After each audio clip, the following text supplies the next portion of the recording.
Hello, I welcome you all on Unacademy UPSC Hindi channel. आप सभी का स्वागत है और जल्दी से लाइक शेयर सब्सक्राइब कर सकते हैं आप दोस्तों इस चैनल को, जहां पर आपको बहुत सारी इंटेलेक्चुअल इंफॉर्मेशन लगातार हमारे जो अनुभवी फैकल्टीज हैं वो आपको दे रहे हैं।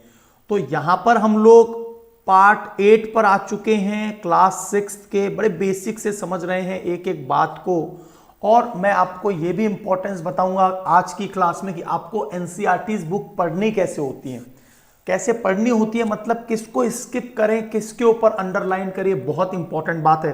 तो यहां पर नमस्कार, सभी का स्वागत है यार दोस्तों। Very good morning to all of you. तो चलिए शुरुआत करते हैं क्लास की। और यहां पर उड़ान की टीम आपको बहुत अच्छे प्रयासों के साथ अपना काम कर रही है, तो जरूर चैनल को सब्सक्राइब करिए, दोस्तों में भी शेयर कीजिए। और दोस्तों आप मुझे अनअकैडमी लर्निंग ऐप पर भी फॉलो कर सकते हैं by my name Rudra Gautam. और यहां पर भी मैं बहुत से स्पेशल क्लासेस लेकर आता हूं। कल ही मैंने हम्पी का पूरा इतिहास बताया है ना, हम्पी क्यों चर्चा में था। इस प्रकार से जो भी नई चीज चर्चा में है और जो यूपीएससी के लिए सुपर इंपॉर्टेंट टॉपिक है उनको मैं यूट्यूब चैनल, मतलब इसी यूट्यूब चैनल पर, साथ ही साथ में मैं आपको अनअकैडमी लर्निंग ऐप के भी स्पेशल सेक्शन में कवर करवाता रहता हूं। तो चले आगे चलते हैं। ये मेरा रेफरल कोड है, इसकी मदद से आप मैक्सिमम डिस्काउंट जो है, मैक्सिमम बेनिफिट प्राप्त कर सकते हैं। Maximum discount that is 10%, plus आप जो है मेंटरशिप, गाइडेंस, सब कुछ मेरे द्वारा प्राप्त करते हैं। तो चलिए आगे बढ़ते हैं। और दोस्तों मेरा एक नया कोर्स भी लॉन्च हुआ है प्लस पर। यदि आप प्लस के स्टूडेंट हैं तो 5 दिसंबर से, मतलब इसी महीने की 5 तारीख से साइंस एंड टेक का नया कोर्स भी स्टार्ट हो गया है। हाँ बिल्कुल, पीडीएफ नहीं डाल पा रहा है, पीडीएफ वाला समय नहीं लग रहा, लेकिन पीडीएफ को मैं जल्दी डाल दूंगा। तो हम लोग साइंस की 6th क्लासेस को पढ़ रहे हैं। मैं यार कोशिश करूंगा पीडीएफ सारी की सारी डाल दूंगा एक साथ, जैसे ही समय मिलेगा सबसे पहले पीडीएफ को पेस्ट कर देंगे। बिल्कुल बिल्कुल है ना, एक साथ कर देंगे। तो आज का जो चैप्टर है वो है गति और दूरी का माप। तो मैं आपको एक बहुत बहुत इंपॉर्टेंट डायग्राम के ऊपर लेकर चलता हूं जो अपने आप में बहुत ज्यादा इंपॉर्टेंट भी है। तो हम लोग गति दूरी के माप की बात करते हैं तो एक सबसे इंपॉर्टेंट टर्म आता है international system of units. International system of units जो हैं ये ही निर्धारित करती हैं एसआई यूनिट्स को। सबसे पहली बार 1960 में यह सिस्टम बनाया गया था, जहां पर अंतरराष्ट्रीय रूप से 6 अलग अलग मानकों को एसआई यूनिट में रखा गया था। और इसके बाद यहां पर मीटर भी एक एसआई यूनिट है। चूंकि हम गति और दूरी की बात कर रहे हैं, चैप्टर 9 की बात कर रहे हैं, तो यहां पर सबसे पहले तो मैं आपको कुछ टेक्निकल इंसाइट दे देता हूं, ठीक है। तो सबसे पहले कुछ टेक्निकल इंसाइट पे चलते हैं जो आपके एग्जाम के लिए बहुत ज्यादा इंपॉर्टेंट हो सकती है। तो चलिए,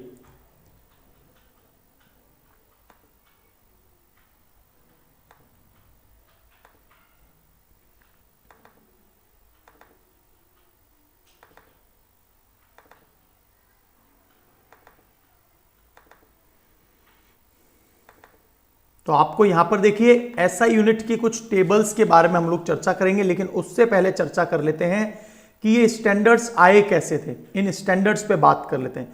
तो देखिए एसआई यूनिट सिस्टम, ये एसआई यूनिट जो सिस्टम है ये 1960 में आया था।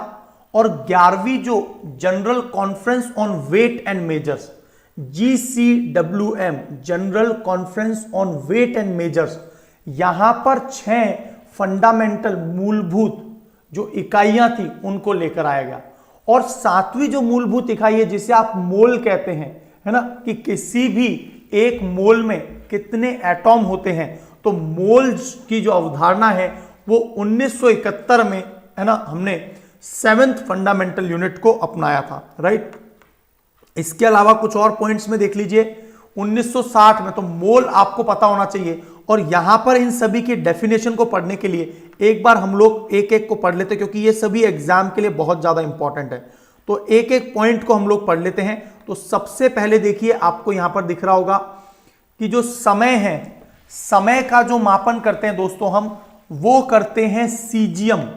समय का मापन हम सीजियम का एटॉम, और अभी हाल ही में यह चर्चा में आया था कि समय को सही मापन करने के लिए सीजियम जो एटॉम है वो लगातार कंपन करता रहता है और उसकी वाइब्रेशन जो है 133, सीजियम 133, जो वो देखिए यहां पर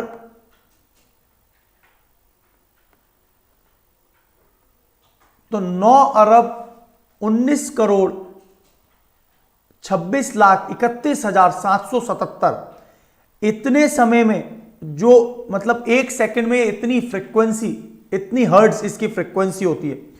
तो इसके आधार पर हमने समय का निर्धारण किया। तो आपको मैं बेसिकली बात बताऊं जो एग्जाम के लिए इंपॉर्टेंट है वो ये है कि समय को हम सीजियम 133 के कंपन, उसकी फ्रीक्वेंसी के आधार पर मापते हैं। बिल्कुल कुमार अरुण जी बिल्कुल सही कह रहे हैं, 1 मोल बराबर 6.023 इंटू 10⁻23, बिल्कुल सही है। लेंथ का मापन जो है, अगेन लेंथ का मापन हम लोग सूर्य से जो आने वाली किरणें हैं, जो प्रकाशिक तरंगे हैं, तो वहां पर वैक्यूम में जो वैल्यू होती है वो लगभग हम कितनी मानते हैं, 3 लाख किलोमीटर प्रति सेकंड, 3 लाख किलोमीटर प्रति सेकंड की दर से पहुंचता है हम तक प्रकाश, है ना। 3 लाख सेकंड की दर से हम तक प्रकाश पहुंचता है। तो यहां पर 2,99,700 है ना, 2,99,079,000, राइट। तो ये यहां पर ये शायद कुछ गलती है इसमें, ये है ना 3 लाख ऑन एन एवरेज मान लीजिए। तो ये जो है वैक्यूम में जिस स्पीड से प्रकाश ट्रैवल कर रहा है उसके आधार पर हम लोग मेजर करते हैं कि लेंथ कितनी होगी। फॉर एग्जाम्पल 1 आवर में, एक एग्जाम्पल देता हूं मैं आपको, देखिए यहां पर मैं आपको सबसे पहले मार्कर ले लेते हैं, लीजिए एक एग्जाम्पल देता हूं। मान लीजिए 3 लाख किलोमीटर प्रति सेकंड के स्पीड से प्रकाश ट्रैवल कर रहा है।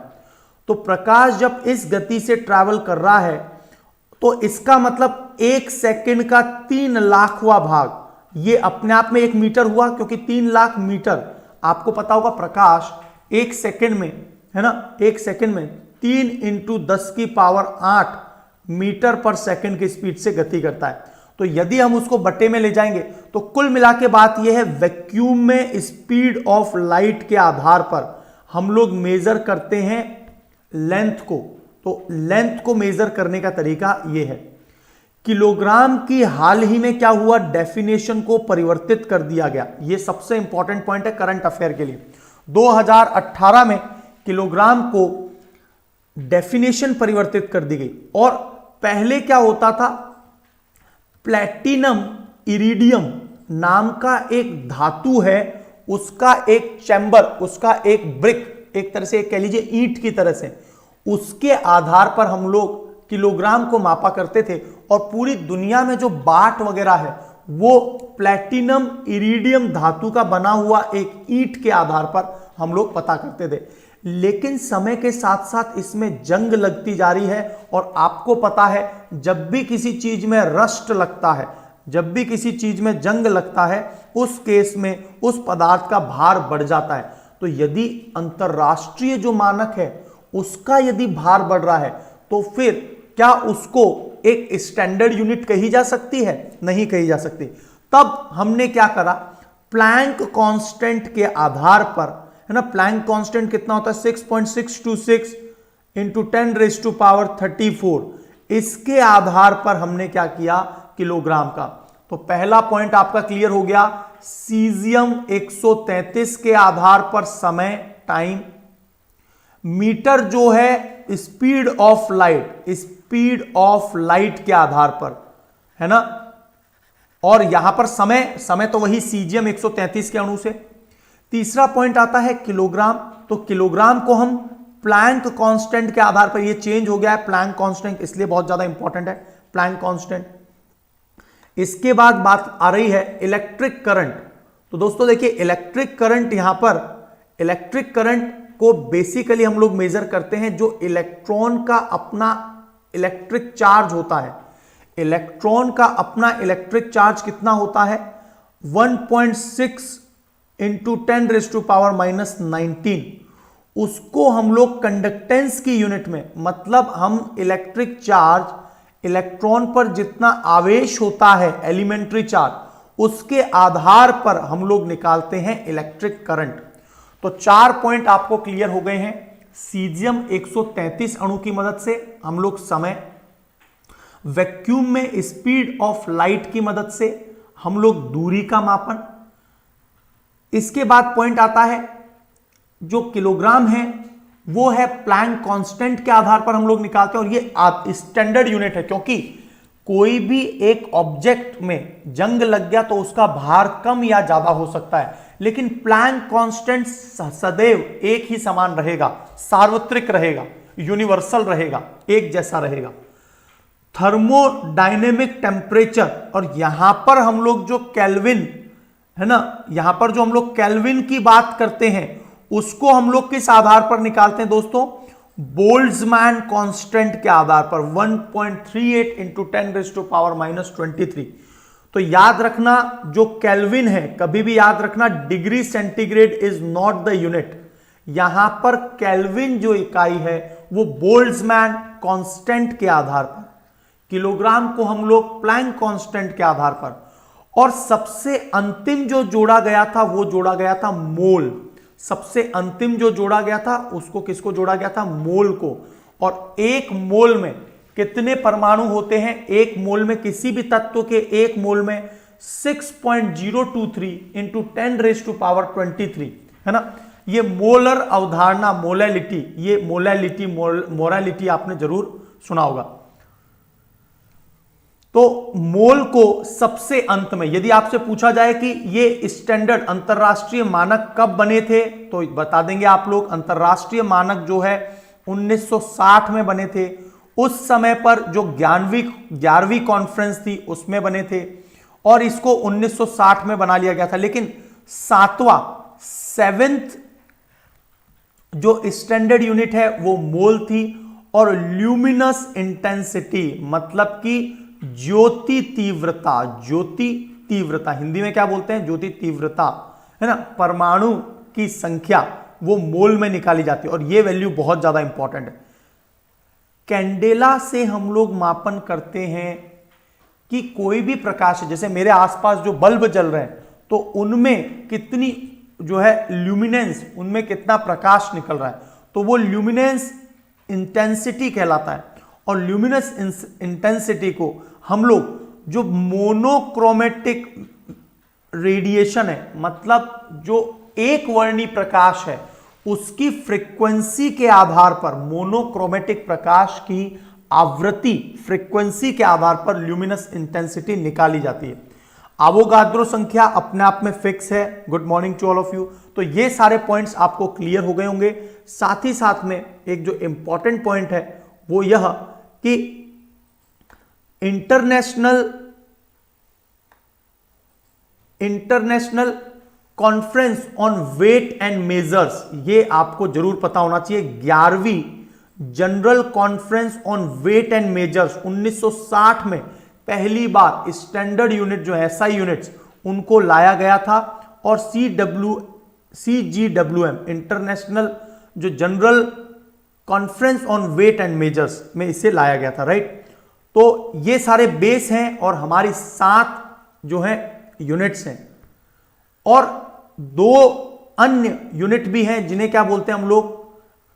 रेडियन और स्टेरेडियन। इसके बारे में नहीं दिया, मैं बता देता हूं। स्टेरेडियन, रेडियन और स्टेरेडियन, ये क्या होता है? रेडियन का मतलब है यदि हम लोग कोई एंगल निकालते हो तो वो रेडियन में निकालते हैं, और स्टेरेडियन यदि कोई 3D एंगल है, 3 डायमेंशन में कोई एंगल है, कोण है 3D एंगल, तो वो स्टेरेडियन में, और रेडियन में किसी भी कोण को हम लोग रेडियन में मान निकालते हैं। तो ये सारे पॉइंट्स आपको एक बेसिक पॉइंट क्लियर हो गए होंगे, ठीक है। चलिए तो अब टॉपिक की ओर बढ़ते हैं। तो यहां पर आपको सारी बातें अब समझ में आ गई होंगी। इंटरनेशनल सिस्टम ऑफ यूनिट्स कैसे आया, कब आया, मीटर भी उसमें एक इकाई है, और मीटर जो लंबाई है वो हम लोग वैक्यूम में जो स्पीड ऑफ लाइट है उसके आधार पर निकालते हैं। तो कोई भी गति, motion in straight line is called rectilinear motion. किसी भी सीधी रेखा में हम लोग जा रहे हैं वो हमेशा रेक्टिलिनियर मोशन या है ना एक समांतर दिशा में मोशन कहलाएगा। वृत्ताकार मोशन क्या होता है? Circular motion. यदि किसी बिंदु से नियत दूरी पर कोई वस्तु इस प्रकार से ट्रैवल कर रही है ना, जिस प्रकार से हम लोग देखते हैं कोई एक बाइक है और वो मौत के कुएं में जिस प्रकार से वो लगातार घूम रही है, तो वो वृत्ताकार गति हुई। गति जो कुछ समय के बाद खुद दोहराती है वह क्या कहलाता है? Periodic motion. तो आपने देखा होगा सरल लोलक को। सरल लोलक के बारे में आपको क्या पता है कि ये जो गति है वो एक फिक्स समय के बाद ये रिपीट होती है और यह जो रिपीटेशन है उसमें लगा समय वो हमेशा समान होता है और इसे बोलते हैं आवर्तकाल या टाइम पीरियड। तो याद रखना जो टाइम पीरियड का फॉर्मूला है वो बहुत इंपॉर्टेंट है।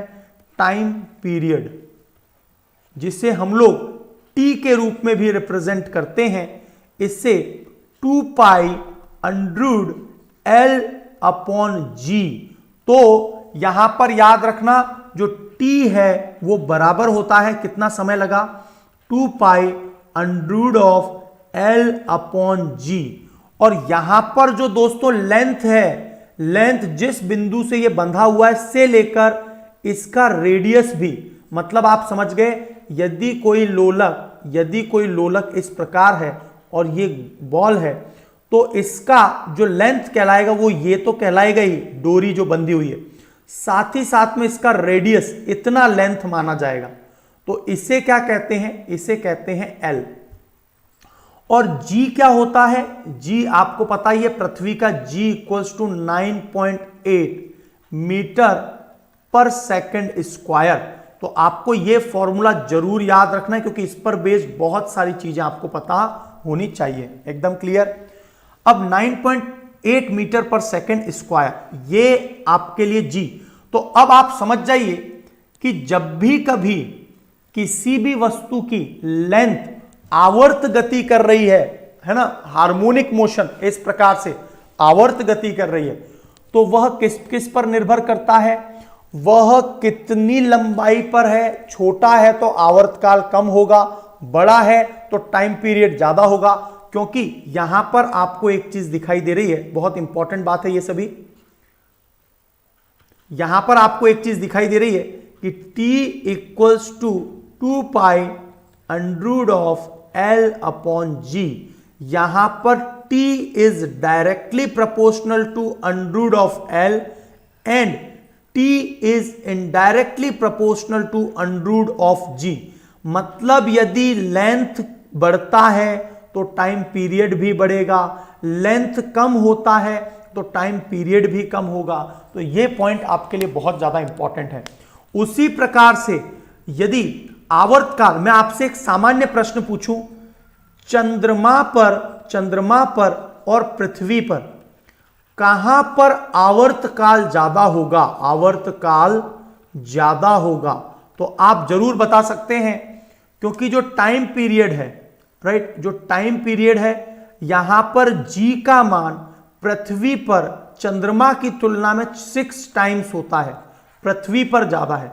जहां पर ज्यादा है लेकिन यह व्युत्क्रमानुपाती है, तो पृथ्वी पर T 1/अंडररूट ऑफ G अर्थ निकाला और दूसरी तरफ T will be inversely proportional to 1/अंडररूट ऑफ G M, ऐसा कुछ निकाला। तो हम देखेंगे, नहीं भाई, अर्थ पर नहीं निकलेगा, है ना, अर्थ पर नहीं निकलेगा। तो यहां पर देखेंगे अर्थ पर मान ज्यादा होगा, 6 गुना है, यहां पर कम है। जो अब देखिए भाग में यदि बड़ी संख्या है तो आवर्तकाल पृथ्वी पर कम आएगा, मतलब समझ गए, टाइम पीरियड पृथ्वी पर कम आएगा। ठीक है, ये मून पर देखिए सीधी सी बात है, एक तो मैं 10 के अंदर 60 का भाग दे रहा हूं और एक मैं 10 के अंदर 10 का भाग दे रहा हूं। यहां पर पृथ्वी पर गुरुत्वाकर्षण 6 गुना ज्यादा है, तो बताइए कौन सी वैल्यू ज्यादा आएगी? ये पृथ्वी का है, ये चंद्रमा का है। तो ऑब्वियस सी बात है यहां पर यह संख्या 1/6, इसका मान 1 आएगा। चंद्रमा पर आवर्तकाल ज्यादा होगा, राइट, चंद्रमा पर आवर्तकाल ज्यादा होगा। इस प्रकार के प्रश्न आपसे टेक्निकल पूछे जा सकते हैं। और यदि किसी भी वस्तु को जो कि बिना गुरुत्वाकर्षण के, तब वस्तु पर क्या प्रभाव होगा। मान लीजिए एक बिंदु है और यहां पर यह लोलक लगा हुआ है और इसे जीरो ग्रेविटी में छोड़ दिया जाए, मतलब शून्य गुरुत्वाकर्षण में, तब क्या होगा, तो यह वस्तु गोल गोल घूमने लगेगी। पृथ्वी के केस में तो नीचे गुरुत्वाकर्षण होता है, इसलिए यह वस्तु इस प्रकार से घूमती है। अदरवाइज क्या होगा, यह वस्तु पूरी तरह से गोल गोल घूमने लगेगी। तो ये सभी पॉइंट्स आपको पता होने चाहिए। तो सीधी रेखा में गति करती है वो रेक्टिलिनियर मोशन है ना। तो आपको बहुत सारे पॉइंट क्लियर हो गए होंगे यहां पर कि जो आवर्तकाल है, आवर्तकाल टाइम पीरियड, ये लंबाई के समानुपाती और आवर्तकाल टाइम पीरियड गुरुत्वाकर्षण के व्युत्क्रमानुपाती होता है। तो आप एक प्रश्न लिखिए और मुझे आंसर बताइए। बहुत अच्छा प्रश्न पूछ रहा हूं मैं, इसके आधार पर एक आंसर बताइए कि यदि कोई वस्तु यहां पर पृथ्वी पर ध्रुवों पर है, एक वस्तु मैंने पृथ्वी के ध्रुव पर, एक वस्तु मैंने पृथ्वी के ध्रुवों पर इक्वेटर पे रखा है, इक्वेटर का मतलब ध्रुवों पर, और एक वस्तु को मैंने रख दिया है पृथ्वी के विषुवत रेखा पर। आपको पता है, क्या पता है आपको दोस्तों, कि G ऑन इक्वेटर, इक्वेटर का मतलब क्या होगा, विषुवत रेखा पर जो गुरुत्वाकर्षण है, और गुरुत्वाकर्षण जो कि पोल पर है, GP, पोल के लिए, ध्रुवों के लिए P लिख दिया, गुरुत्वाकर्षण जो इक्वेटर, यहां पर अर्थ मत समझना, इक्वेटर और ये यहां पर पोल। आपको यह बात पता होगी, जो गुरुत्वाकर्षण है पोल पर गुरुत्वाकर्षण ज्यादा होता है और गुरुत्वाकर्षण इक्वेटर पर कम होता है। क्योंकि यह बात आप सभी को पता होगी, पोल पर गुरुत्वाकर्षण ज्यादा है इक्वेटर की तुलना में, और इसीलिए आपने क्या देखा, जब यह ऐसा है तो हम लोग क्या पता कर सकते हैं कि यदि हम लोग आवर्तकाल निकालेंगे तो ये आवर्तकाल 1/√G पोल के आएगा, और आवर्तकाल यदि इक्वेटर पर निकालेंगे तो 1/√G इक्वेटर पर आएगा। तो आपको एक बार मैं इसको क्लियर कर देता हूं, यदि आपको बातें समझ में आ गई, मेरा प्रश्न क्या है। तो अब मैं आपको यह बताना चाहता हूं कि यहां पर ध्यान से सुनिए, गुरुत्वाकर्षण बल पोल पर ज्यादा होगा, इक्वेटर पर कम होगा। जहां पर गुरुत्वाकर्षण बल ज्यादा होता है, ठीक है, जहां पर गुरुत्वाकर्षण बल ज्यादा होता है यहां पर गुरुत्वाकर्षण बल कम है, यहां पर गुरुत्वाकर्षण बल ज्यादा है। जहां पर ज्यादा होता है वहां पर आवर्तकाल कम होगा। देख लीजिए, जहां पर टाइम पीरियड, जहां पर गुरुत्वाकर्षण बल पोल पर ज्यादा है, तो यहां पर जो टाइम पीरियड है पोल पर वो कम होगा, उल्टा। और टाइम पीरियड जो है इक्वेटर पर, और आपको पता है इक्वेटर के ऊपर जो G है उसका मान कम है, तो इक्वेटर पर ज्यादा होगा, रिवर्स रिलेशन है। तो ये सारे पॉइंट्स आपको एकदम क्लियर हो गए होंगे, है ना। तो कभी भी यदि हम, ध्यान से सुनिए, यदि पेंडुलम वाली घड़ी, बहुत इंपॉर्टेंट क्वेश्चन चल रहे हैं अब, यदि पेंडुलम वाली घड़ी को, ध्यान से सुनना, यदि पेंडुलम वाली घड़ी को विषुवत रेखा से ध्रुवों पर ले जाया जाता है, तो गुरुत्वाकर्षण का मान चूंकि विषुवत रेखा पर कम और ध्रुवों पर ज्यादा है, और ध्रुवों पर गुरुत्वाकर्षण का मान ज्यादा है, इसीलिए टाइम पीरियड जो है वो कम हो जाएगा। और टाइम पीरियड से मतलब क्या होता है दोस्तों, यदि कोई वस्तु टाइम पीरियड कम ले रही है तो पहले तो वो बहुत धीरे धीरे ऐसे चल रही थी, ऐसे। टाइम पीरियड यदि ज्यादा है तो ज्यादा समय ले रही है, लेकिन टाइम पीरियड कम हो जाएगा जब गुरुत्वाकर्षण ज्यादा हो जाएगा, टाइम पीरियड कम हो जाएगा, तो ये थोड़ा तेज चलने लगेगी ऐसे। जब ये तेज चलने लगेगी तो घड़ी सुस्त हो जाएगी। तब क्या होगी? घड़ी सुस्त हो जाएगी। तो ये पॉइंट आपको जरूर याद रखने हैं, याद रखना बहुत इंपॉर्टेंट।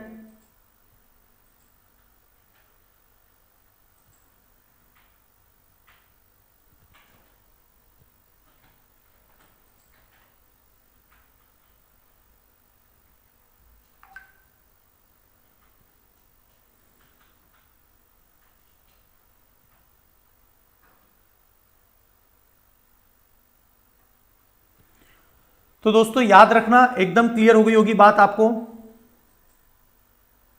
बिल्कुल पोल पर गुरुत्वाकर्षण का मान थोड़ा सा ज्यादा होगा, ठीक है, ये बात क्लियर है आपको, ठीक है। चलिए अब मेरा कुछ बहुत इंपॉर्टेंट मैसेज आ गया था एक, है ना, कि आगे के कुछ आपको पता होगा दोस्तों, हम लोग डेली संवाद लेकर, हम लोग हर वीक में संवाद का एक टॉपिक लेकर आते हैं, यस और नो, और संवाद के टॉपिक में अच्छा पार्टिसिपेशन भी दिखाते हैं आप। तो संवाद को अभी से हम लोग ऑर्गेनाइज करने के लिए संडे के टॉपिक का ऑलरेडी निर्धारण हो गया है और इसीलिए संवाद उस पर करने जा रहे हैं हम लोग, है ना। संवाद में हमारे 2-3 फैकल्टी साथ में जुड़कर हम लोग बात करते हैं, यस और नो, ठीक है। चलिए आगे बढ़ते हैं।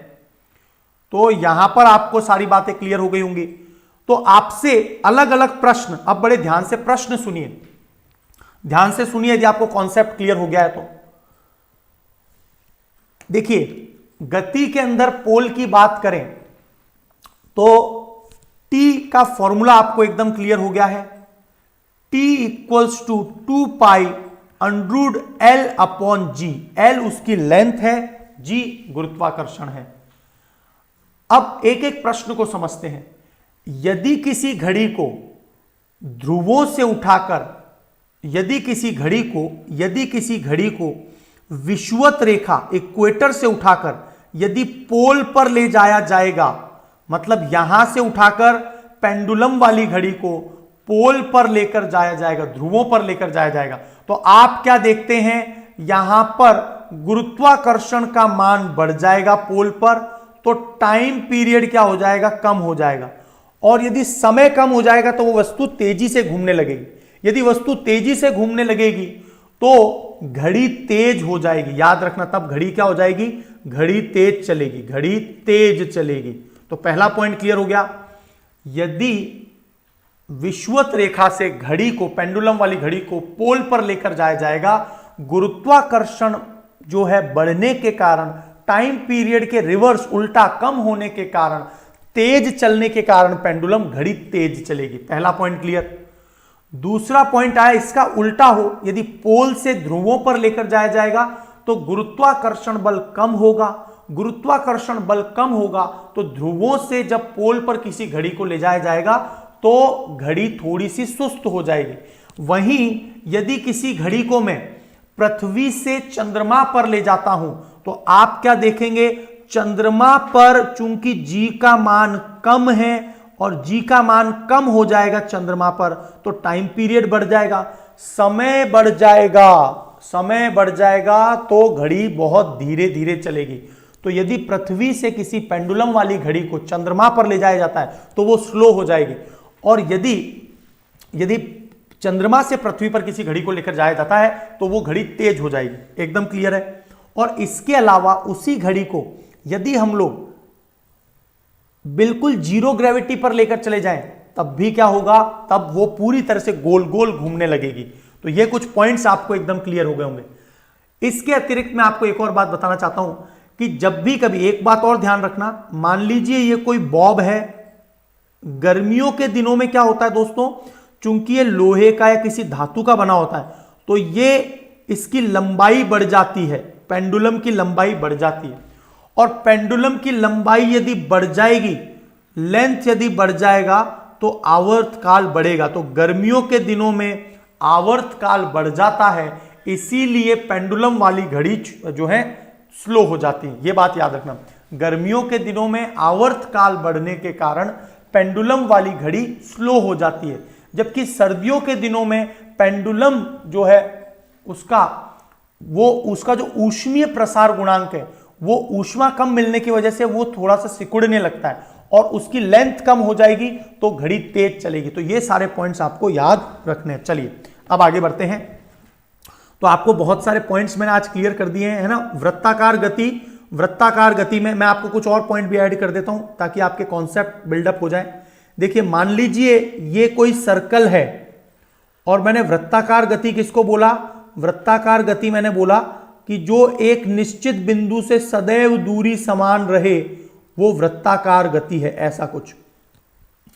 अब आपको यहां पर दो टर्म्स और समझनी होंगी। एक तो होता है दूरी, डिस्टेंस, और एक होता है विस्थापन, डिस्प्लेसमेंट। क्या अंतर है दोनों में?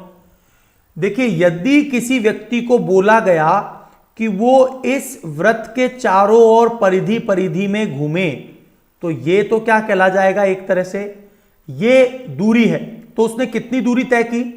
चूंकि माना कि रेडियस r है तो उसने 2 पाई r दूरी तय की।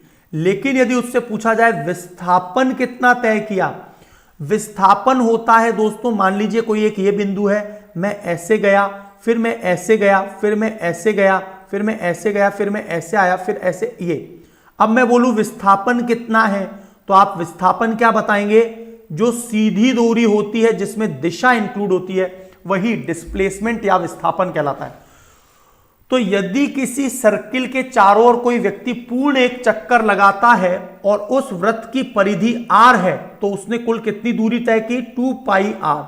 लेकिन दूरी या डिस्टेंस इसने इतनी तय की। आपसे पूछा जाए विस्थापन कितना तय किया, क्योंकि वो तो उसी बिंदु पर आ गया, इसीलिए उसने विस्थापन कितना किया है दोस्तों? विस्थापन किया है उसने 0, क्योंकि उसी बिंदु पर आ गया। So displacement will be 0। बिल्कुल सही आंसर दे रहे हैं आप, डिस्प्लेसमेंट विल बी 0। मैं आपसे ये पूछूं, कोई व्यक्ति है, बहुत अच्छा प्रश्न है, कोई व्यक्ति है, उसने एक वृत्त के आधा चक्कर लगाया है, मतलब क्या किया है? यहां से लेकर ये वापस यहां आया है, तो दूरी कितनी तय की है? डिस्टेंस। तो आप क्या बताएंगे? क्योंकि पूरा तो होता है 2 पाई r, 2 पाई r, उसने आधा तय किया है, आधा कर दीजिए, तो डिस्टेंस इसने पाई r तय की।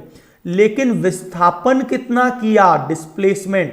तो देख लीजिए, ये r और ये r, इस बिंदु से इस बिंदु की सीधी दूरी क्या कहलाएगी? r प्लस r बराबर 2r। तो आपको यह बात याद रखनी है, जो सीधी दूरी होती है वो विस्थापन होता है, जिसमें हमें दिशा का भी पता हो। इसीलिए जो विस्थापन है, डिस्प्लेसमेंट, वो हमेशा सदिश राशि होती है और दूरी वो अदिश राशि होती है, डायरेक्शन लेस होती है। एकदम क्लियर? बहुत बढ़िया। चलिए, ओहो, ये तो लास्ट में आ गया है, शुरुआत में होम, हम तो लास्ट में ही आ गए भैया। एंड का बटन दब गया, देख लीजिए कंप्यूटर में, एंड की दबते ही एंड आ गए। चलो, तो गति जो कुछ समय बाद खुद को दोहराए, गति जो कुछ समय बाद खुद को दोहराए वो पीरियोडिक मोशन है, राइट? ये बात क्लियर हो गई। मापन, अब इनको मेजर करने के लिए हम लोग अलग अलग ऑब्जेक्ट का प्रयोग करते हैं। जैसे पहले हम लोग कोहनी का प्रयोग किया करते थे, इस कोहनी के बिंदु से लेकर इस उंगली का, लेकिन सबका हाथ ये बड़ा छोटा हो सकता है, तो ये स्टैंडर्ड नहीं था, हम लोग ब्लैंड करके यूज किया करते थे। लेकिन फाइनली क्या हुआ? ऑब्जेक्ट्स आए जो कि 1 मीटर डिसाइड किया गया, और मीटर का अंतरराष्ट्रीय मानक किस प्रकार निर्धारित किया गया दोस्तों? मीटर को हमने वैक्यूम के अंदर स्पीड ऑफ लाइट के आधार पर निर्धारित किया है। तो मापन के पारंपरिक तरीके भी बहुत सारे थे, केवल अनुमानित माप कर दिया, या कुछ एक फिक्स है ना, धागा ले लिया, डोरी ले ली और उससे हम लोग दूरी माप रहे हैं। लेकिन यदि मैं बोलूं लखनऊ से दिल्ली की दूरी तय करनी है, तो क्या आप बता पाएंगे? नहीं बता पाएंगे, क्योंकि वो तो बहुत ज्यादा दूरी है। तो इसके लिए हमें एक स्टैंडर्ड यूनिट की आवश्यकता पड़ी। तो हम लोगों ने क्या किया दोस्तों? पहले हैंड स्पैन, अंगूठे से छोटी उंगली वाला, जिसको बलिष्ठ कहते हैं, क्यूबिट का मतलब मध्य उंगली से कोहनी की नोक, बाह से लंबाई, मतलब यहां से थोड़ी से बाह तक, इस तरह से हम लोग जो है कपड़े को मापा करते हैं। और स्टेप द्वारा, आपने कई बार ये देखा होगा गज के अंदर जब हम लोग माप रहे होते थे, क्रिकेट का जो है ना, क्रिकेट का हम लोग किस प्रकार मापते हैं? 22 बार कदम चलकर माप लेते हैं। तो ये सभी स्टैंडर्ड यूनिट्स नहीं कहला सकती। स्टैंडर्ड यूनिट्स के लिए तो एक ऐसी स्टैंडर्ड यूनिट हो जो सभी पूरे विश्व में कंप्लीटली यूनिफॉर्म हो, और यहीं पर मानक मानक इकाइयों का कॉन्सेप्ट आता है कि सभी जगह पर वो स्टैंडर्ड यूनिट जो है कॉमनली अप्लाइड हो। तो यहां पर आपको 7 जो यूनिट है, लंबाई मीटर, द्रव्यमान किलोग्राम, समय का दूरी, समय दूरी को मापता है, कैंडेला हम लोग प्रकाशिक तीव्रता, मोल से हम लोग पदार्थ की संख्या, किसी पदार्थ में कितने एटॉम है उसकी संख्या ज्ञात करते हैं मोल से, एम्पियर से हम लोग धारा, है ना, एम्पियर से हम लोग धारा को मापते हैं। तो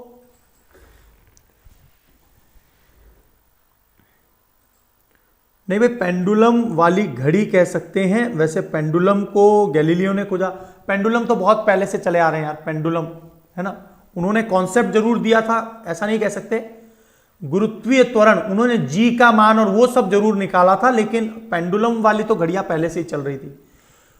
तो गति, जब किसी शरीर की स्थिति मतलब नहीं बदलती है, सेम पोजीशन में रहता है, तो वो विश्राम की अवस्था में है। और जब कोई शरीर अपनी स्थिति बदलता है तो वो क्या है, गति कहलाता है। तो सबसे पहले बात करते हैं लीनियर मोशन। यदि कोई सीधी एक ही दिशा में जा रहा है तो वो रेखिक गति है। तो रेखिक गति में एक तो आता है रेक्टिलिनियर मोशन। जब क्या होता है, object moves from one position to another along a straight line.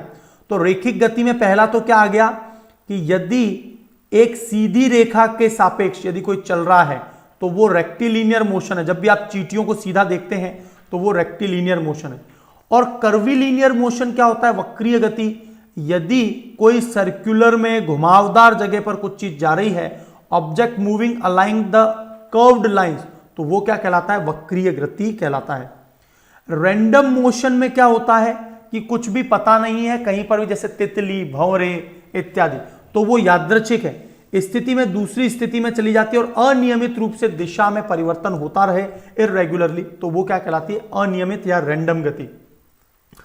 उसके बाद बात आती है वृत्तीय। तो रेक्टिलिनियर मोशन में यदि कोई कर्व आ जाए, घुमावदार रेखाएं हैं, तो वो रेक्टिलिनियर, और लीनियर का मतलब सीधी एक दिशा में, है ना। अब बात आ रही है सर्कुलर मोशन की। वस्तु अपनी स्वयं की दूरी या निश्चित केंद्र के आसपास एक गोलाकार तरीके से बिल्कुल फिक्स्ड, सेंटर से बिल्कुल निश्चित दूरी पर हो, remains the same distance from the fixed point, तो वो क्या कहलाता है, सर्कुलर मोशन कहलाता है। परिक्रमण, परिक्रमण क्या होता है, किसी एक ऑब्जेक्ट के सापेक्ष कोई चीज चारों ओर इस प्रकार से घूम रही है तो वो कहलाता है परिक्रमण, और उससे क्या बोलते हैं, निश्चित केंद्र से चारों ओर दूरी पर घूमता है। तो परिक्रमण मतलब किसी के चारों ओर घूमना। जैसे हमारा सूर्य भी, जो हमारी आकाशगंगा है गैलेक्सी, उसके केंद्र के चारों ओर हमारा सूर्य घूम रहा है, सूर्य के चारों ओर हमारी पृथ्वी घूम रही है, पृथ्वी के चारों ओर हमारा चंद्रमा घूम रहा है, राइट। घूर्णन गति में क्या होता है, कोई भी पंखा है तो पंखा क्या होता है, एक पॉइंट होता है, उस पॉइंट से वो चारों ओर इस प्रकार घूमता रहता है। तो जैसे पवन चक्की, पंखे, ब्लेड, है ना, कूलर वगैरह। तो object moving in a circular path in relation with its fixed axis, यदि कोई अपनी एक्सिस पर, फिक्स एक्सिस पर घूमे तो वो घूर्णन कहलाता है, ठीक है। और वाइब्रेशन गति क्या होती है, ऑब्जेक्ट बहुत तेज गति से आगे बढ़ता है फिर पीछे आता है। वाइब्रेशन का मतलब क्या हो गया, एक तरह की आवर्त गति है ये। वाइब्रेशन का मतलब आवर्ती गति, ठीक है, जैसे गिटार में स्ट्रिंग होता है। एकदम क्लियर है ना। तो यहां पर वाइब्रेशन का मतलब क्या है, उसकी अपनी एक फिक्स निश्चित बिंदु है और वहां पर यह वाइब्रेट करता रहता है। जैसे हमने थोड़ी देर पहले पढ़ा था सीजियम 133, सीजियम 133 के एटॉम के आधार पर ही हम लोग समय, टाइम की गणना करते हैं इंटरनेशनली।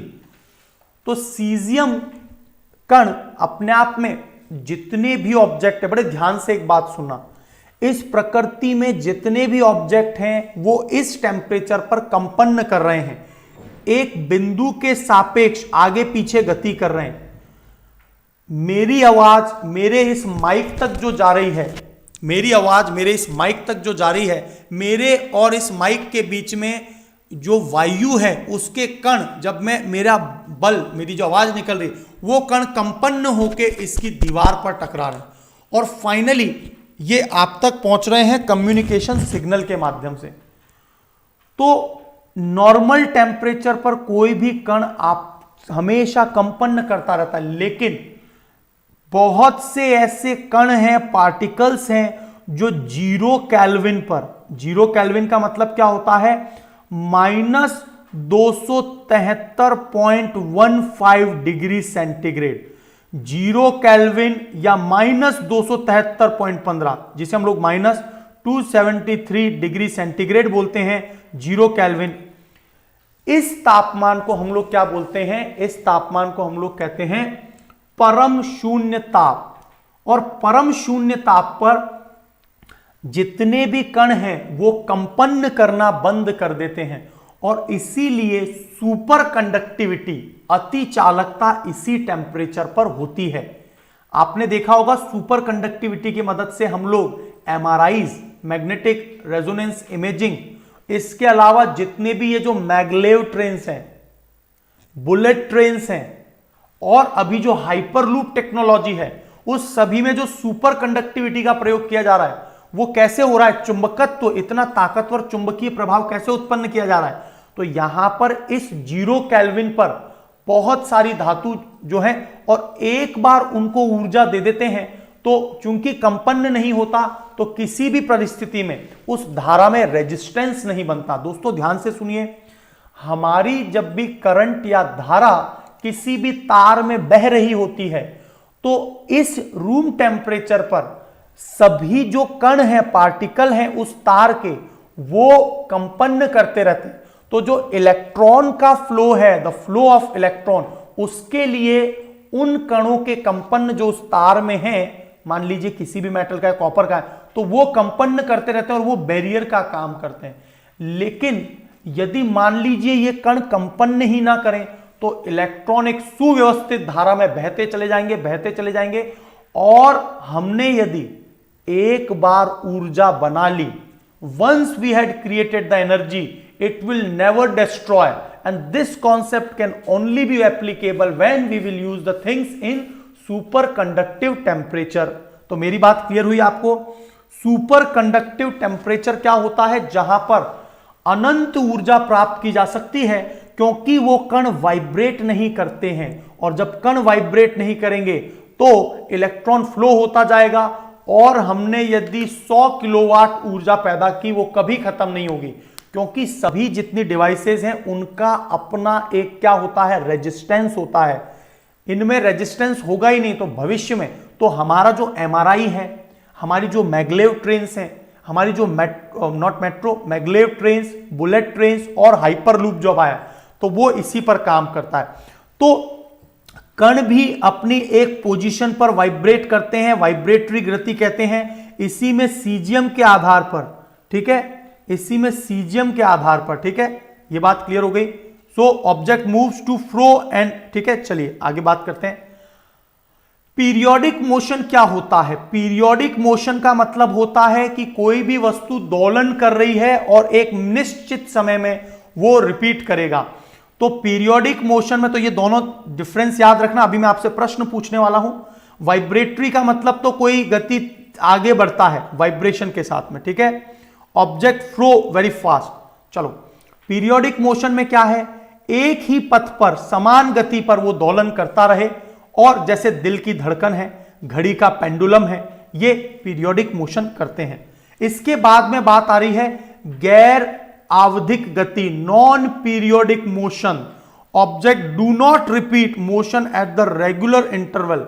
मतलब जैसे पेंडुलम है वो तो निश्चित अवस्था में इस प्रकार से काम करेगा, लेकिन कोई निश्चित अवस्था में नहीं हो रहा है तो वो नॉन पीरियोडिक मोशन है। और यूनिफॉर्म मोशन क्या होता है, जो एक समान गति है, जब शरीर समान अंतराल पर समान दूरी तय करे। मतलब देख लीजिए किसी की दूरी यहां से शुरू हुई और वो हमेशा समान समय में समान दूरी, मतलब 10 किलोमीटर प्रति घंटे की स्पीड से ही चल रहा है, उसमें कोई अप एंड डाउन नहीं आ रहा, तो वो एक समान गति है। और गैर समान का मतलब क्या होता है, जब भी हम गाड़ी चलाते हैं तो स्लो चलती है, एक स्पीड के बाद वो अपनी गति पकड़ती है, ब्रेक लगने पर वो स्लो हो जाती है। फिर एक समान यदि चले तो वो एक समान, बीच बीच में इस प्रकार से ब्रेक लगे तो वो गैर समान गति या नॉन यूनिफॉर्म मोशन कहलाती है। तो यहां तक आपको यदि पॉइंट क्लियर हो गए तो हम कुछ पॉइंट्स के ऊपर बात कर लेते हैं। जो आपके एग्जाम के लिए इतने ही इंपॉर्टेंट है। तो दोस्तों हम लोग पढ़ने वाले हैं, राइट, हम लोग पढ़ने वाले हैं, हाँ जी। तो यहां पर गति और दूरी के बारे में मैंने बहुत सारे पॉइंट्स आपको बतला दिए हैं। यहां पर है ना, आपको मुझे एक अंतर बताना है, राइट। आपको मुझे जरूर एक बात बतानी है, सबसोनिक, सुपरसोनिक, सबसोनिक और हाइपरसोनिक में क्या अंतर होता है, क्योंकि ये मिसाइल्स हैं। भारत के पास सबसोनिक भी मिसाइल है ना, निर्भया मिसाइल। भारत के पास सुपरसोनिक मिसाइल भी है। कुमार सौरभ यादव जी पूछ रहे हैं कि हाइपरलूप कैसे चलेगा, इसको रोक सकते हैं।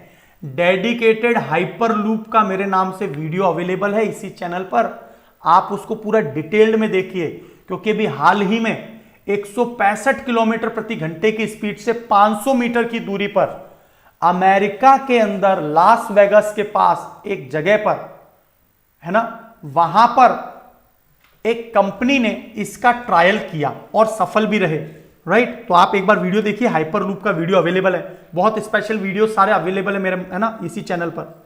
बहुत लंबा समय लग जाएगा उसको समझाने में। रेलगाड़ी, तो आपको सबसोनिक, सुपरसोनिक और हाइपरसोनिक, इनमें क्या अंतर होता है ये जरूर बताना है, ठीक है। और यहां पर आप देखिए, पहले हम लोग इन चीजों का प्रयोग किया करते थे, डंडे, लकड़ी, धागों का, ब्लांस का, इस प्रकार से हम लोग मापा करते थे डेस्क वगैरह की लाइट।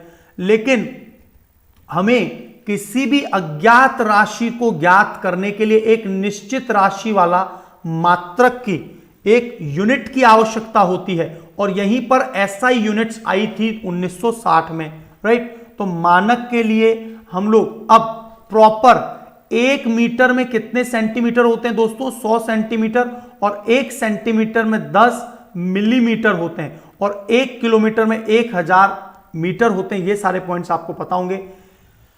तो यहां पर देख लीजिए, अंतरराष्ट्रीय मात्रक प्रणाली, एसआई यूनिट जो है दूरी का वो मीटर है, एसआई यूनिट, ये सब मैं आपको ऑलरेडी पढ़ा चुका हूं, राइट। चलिए, तो मैंने सभी शॉर्टकट में नोट्स आपको बता दी हैं पॉइंट मेकिंग के साथ, और बहुत एडवांस पॉइंट भी बताएं आज की क्लास में, है ना।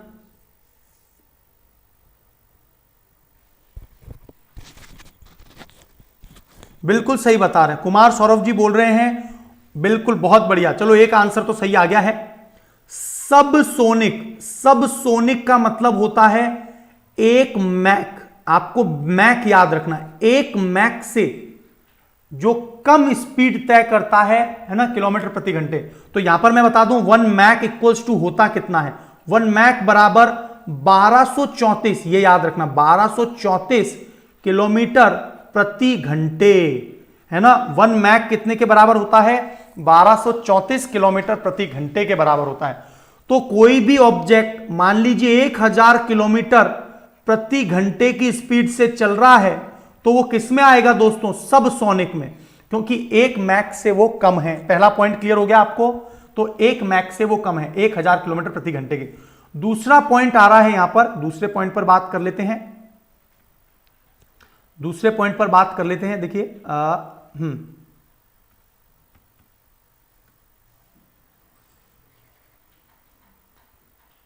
एक मिनट, हाँ 1 मिनट, माफी चाहता हूं, थोड़ा सा एक,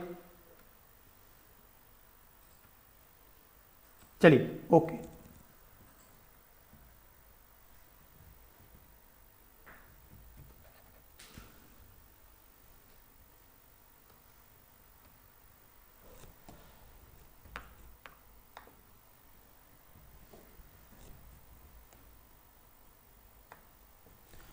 चलिए अगले पेज पर बता देते हैं इसको। तो 1 मैक आपको क्लियर हो गया, 1 मैक इक्वल्स टू 1234। तो जो हमारी निर्भया मिसाइल है, निर्भया मिसाइल है, निर्भया मिसाइल जो है उसकी स्पीड है 0.8 मैक। कोई भी ऑब्जेक्ट यदि 1 से 5 मैक के बीच में चलता है, 1 to 5 मैक, यदि ऐसा है तो उसे हम लोग क्या कहते हैं, उसे हम लोग कहते हैं सुपरसोनिक, सुपरसोनिक। और हाइपरसोनिक क्या है, हाइपरसोनिक, हाइपरसोनिक का मतलब होता है 5 मैक से ज्यादा की यदि स्पीड हो तो वह कहलाता है हाइपरसोनिक। एकदम क्लियर, हाइपरसोनिक उसे कहते हैं। चलिए, तो यहां पर ये दूरियां पता होनी चाहिए। आपको एक और पॉइंट पता होना चाहिए। मुझे एक और प्रश्न का आंसर बताइए, आज कुछ आपका टेस्ट भी ले लिया जाए। 1 नॉटिकल माइल ये कितना होता है, कौन बताया? 1 नॉटिकल माइल। बहुत सारी चीजें मैंने पढ़ाई है प्रीवियस क्लास में, आज टेस्ट ले लिया जाए। 1 नॉटिकल माइल कितना होता है, कौन बताएगा? लेट मी सी, कौन बताने वाला है 1 नॉटिकल माइल। चलिए, और गतियों को हम लोग अलग अलग तरह की गति देखते हैं हमने सभी प्रकार की। तो देखिए यहां पर कुछ देखिए, यहां पर जो आपको दिख रहा है, देखिए ध्यान से देखिए, जो गोल गोल चल रहा है एनेमोमीटर। एनेमोमीटर आपको याद है, एनेमोमीटर क्या होता है? जो वायु की वेग को मापता है। तो और ये जो पंखा है, ये कैसी गति चल रहे हैं? वर्तुल गति, राइट। ये कैसी गति चल रहे हैं? वर्तुल गति कर रहे हैं, है ना, क्योंकि इनका एक अपना एक्सिस है। ये पंखा भी कैसे चलेगा? वर्तुल गति पर, राइट। चलिए, इसके अलावा हम लोग एक और बात कर लेते हैं कि यहां पर ये जो चिड़िया चींटी चल रही है, वो चींटी जो है वो डिसऑर्डर वे में चल रही है, कहीं पर भी घूम रही है ना। और ये जो है ये मोशन, ये हमें क्या कहलाता है? रेक्टिलिनियर मोशन कहलाता है। रेक्टिलिनियर मोशन कहलाता है यदि ये जो चल रहे हैं, ठीक है, सरल रेखीय गति या फिर रेक्टिलिनियर मोशन कहलाता है, राइट। ये यहां पर क्या है आपको, ये जो दिख रहा है, राइट, ये क्या है? आवर्त गति, क्योंकि यहां पर झूले पर झूली है बच्ची।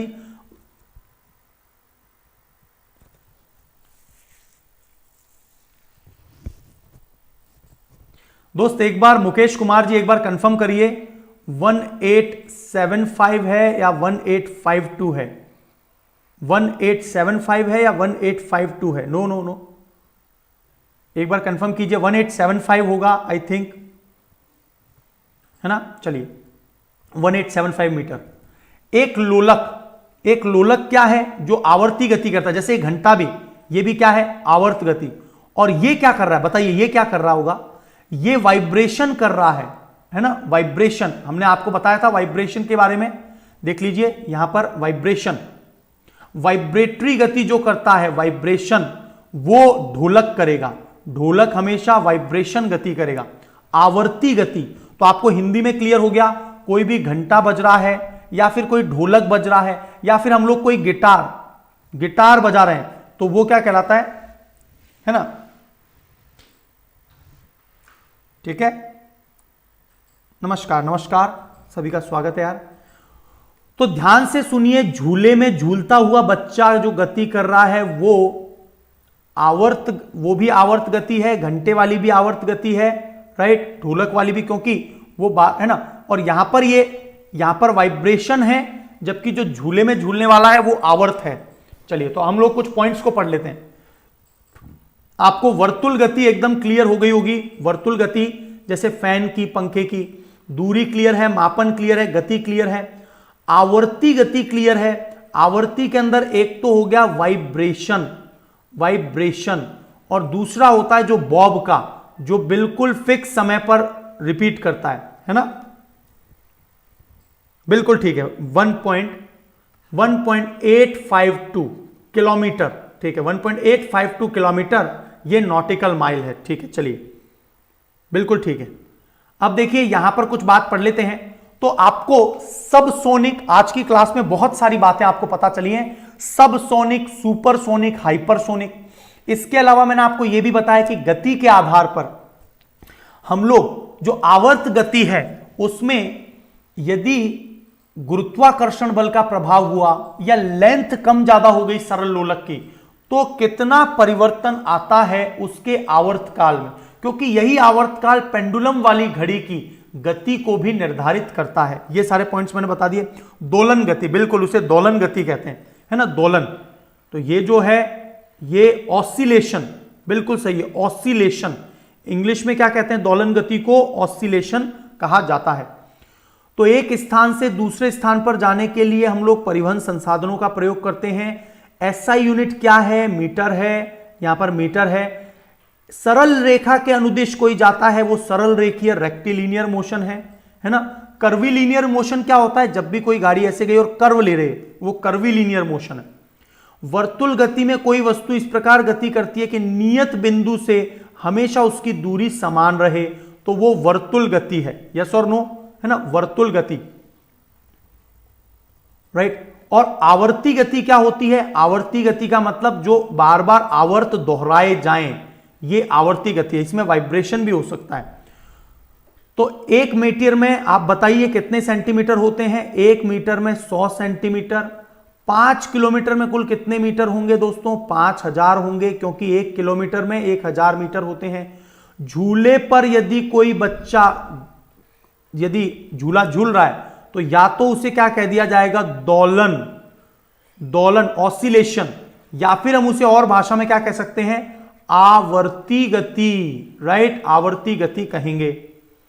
किसी सिलाई मशीन की सुई की जो गति है वह भी क्या है? बार बार सुई बाहर अंदर आती है, तो यह भी क्या है? एक प्रकार की आवर्ती गति है। और किसी साइकिल के पहिए की गति कैसी होगी? तो याद रखना वो वर्तुल गति होगी, वर्तुल गति होगी। एकदम क्लियर। तो ये कुछ पॉइंट्स हैं जो आप आसानी से समझ सकते हैं, है ना। तो आज की क्लास में इतना ही था। दोलन गति, बिल्कुल बिल्कुल ठीक है। तो आज के लिए इतना ही है, और इसी प्रकार से नेक्स्ट क्लास में हम लोग एनसीईआरटी के कॉन्सेप्ट को देखेंगे। मैंने यहां पर एनसीईआरटी के कॉन्सेप्ट में आपको कुछ एडवांस कॉन्सेप्ट भी बता दिए, और साथ में यह भी बता दिया कि ये जो अलग अलग प्रकार की इकाइयां हैं उनका आधार क्या है, जैसे समय, लेंथ, मास, इलेक्ट्रिक चार्ज, थर्मोडायनेमिक टेम्परेचर जिसे केल्विन में मापते हैं, इन सभी का आधार क्या। तो जो स्टूडेंट लेट आए हैं वो शुरुआत से लेक्चर देख लीजिए, बहुत सारे बेसिक कॉन्सेप्ट मैंने यहां पर कवर किए हैं, है ना। चलिए, तो अब आ जाते हैं हम लोग आ जाते हैं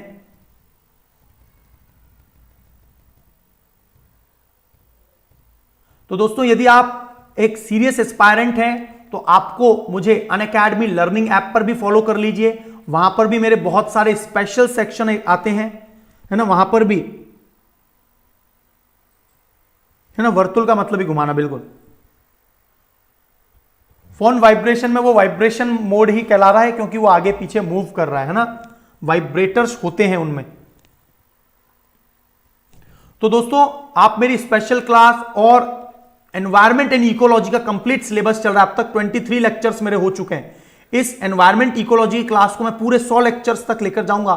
डेली 8 PM पर क्लास आ रही है, और आज मैं कुछ MCQs डिस्कस करने वाला हूं एनवायरमेंट एंड इकोलॉजी की। तो आप मुझे अनअकैडमी लर्निंग ऐप पर फॉलो कर लीजिए, और साथ ही साथ में PDF डाउनलोड कर सकते हैं, टेस्ट सीरीज मिल सकती है आपको, और प्लस सब्सक्रिप्शन में आपको लाइव स्ट्रक्चर्ड क्लासेस, साथ ही साथ में आप रिकॉर्डेड क्लासेस भी सुन सकते हैं। और इसके लिए आपको जरूर अनअकैडमी लर्निंग ऐप डाउनलोड करना चाहिए, क्योंकि ये आपका नेटवर्क भी, जो डेटा यूजेज है वो भी कम खाता है, राइट। और तीसरा पॉइंट ये है कि आप मेरे रेफरल कोड की मदद से मैक्सिमम बेनिफिट प्राप्त कर सकते हैं, मेंटरशिप, गाइडेंस एंड डिस्काउंट। तो आपको जब भी लग रहा है आप सीरियस एस्पायरेंट है, बिल्कुल ले रहा हूं यार। प्लस पर भी क्लास चल रही है मेरी। आज किसी कारण से क्लास नहीं ले पाए, लेकिन प्लस पर मेरी रेगुलर क्लास चल रही है।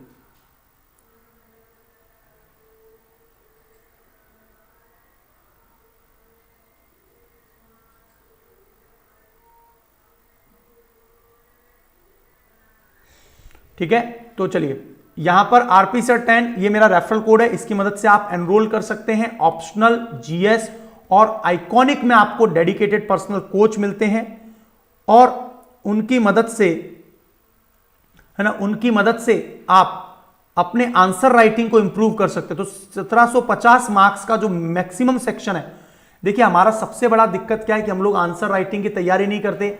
हमें डेली बेसिस पर हमें 2, 3, 4 आंसर्स लिखने चाहिए, या आदत में डाल लो।